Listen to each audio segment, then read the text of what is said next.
কারণ শেষ রাত্রে আল্লাহর দরবারে যেটা চাওয়া হয় আল্লাহ রাব্বুল আলামিন সেই দোয়া কবুল করেন। সুবহানাল্লাহ।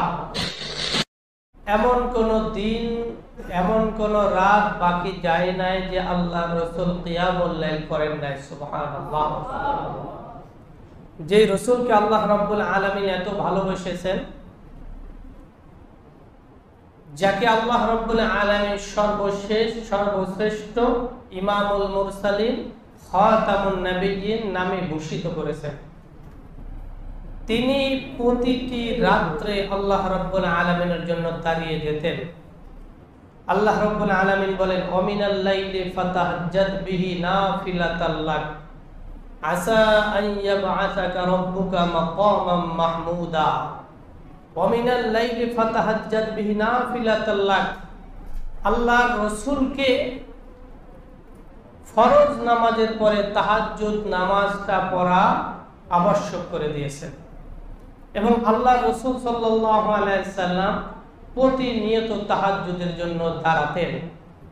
এখন আমাদের অবস্থাটা কি?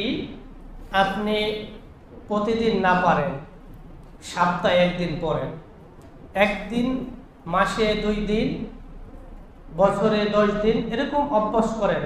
যারা একদম উঠতেই পারেন না, বছর বছর শেষ হয়ে যায় কিন্তু তাহাজ্জুদ নামাজ কখন পড়েছেন নিজেরও মনে নাই, অথচ অনেক খেলাধুলার জন্য, দুনিয়াবি কাজের জন্য রাত জেগেছেন, আছে না নাই?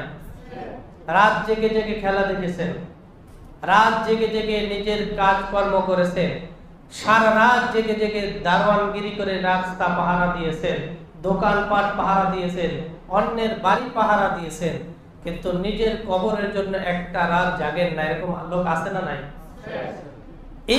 এই ধরনের লোক যারা আছে, আপনি সপ্তাহে একদিন পড়েন, সপ্তাহে না পারলে 15 দিনে একদিন পড়েন, তাও পড়েন।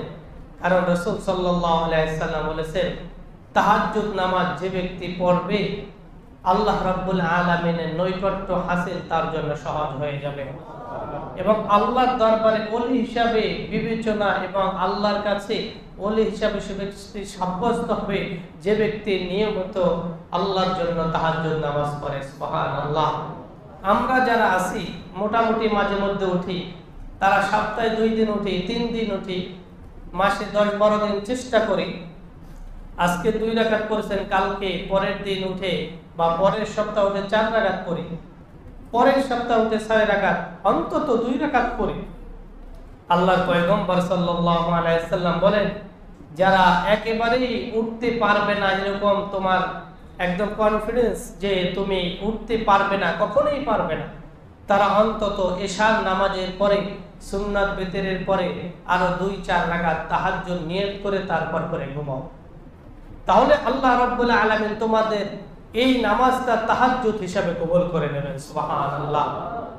তো যারা একেবারেই রাত জাগতে পারে না, আচ্ছা আমরা এই যারা ঢাকা থাকি, কমপক্ষে 12টা 11টা 12টা ছাড়া তো কেউ বিছানায় যেতে পারি না, যাই কাজে হোক, কাজ ছাড়া হোক, প্রয়োজন হোক অপ্রয়োজন হোক, 11টা 12টা ছাড়া কেউ তো মনে হয় বিছানায় যেতে পারে না।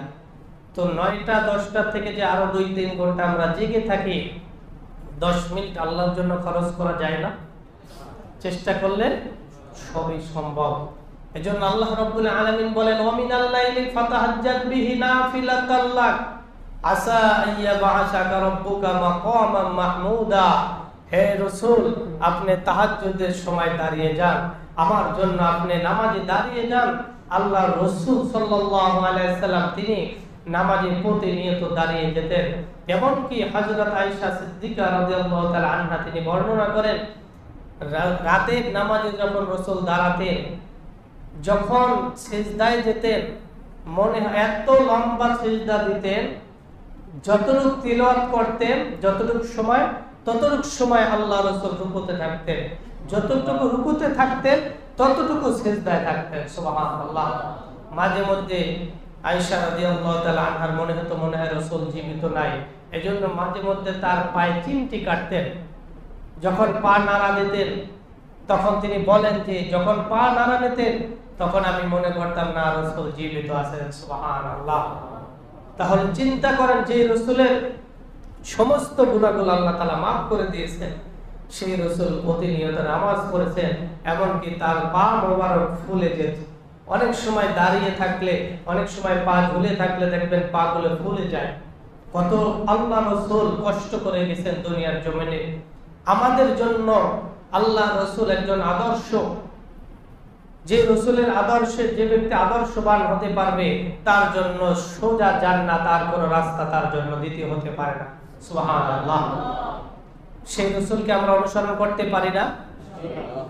তাহলে চেষ্টা করব তো কমপক্ষে সপ্তাহে একদিন ওঠা, বেশি না পারি, যারা বেশি অভ্যস্ত আছে তারা তো উঠি, কিন্তু কমপক্ষে আল্লাহর জন্য, নিজের জন্য, নিজে জাহান্নাম থেকে বাঁচার জন্য সপ্তাহে একদিন ওঠার চেষ্টা করবো তো ইনশাআল্লাহ। আল্লাহ তাআলা ওঠার তৌফিক দান করুন। কারণ শেষ রাত্রে আল্লাহর দরবারে যেটা চাওয়া হয় আল্লাহ রাব্বুল আলামিন সেই দোয়া কবুল করেন। সুবহানাল্লাহ।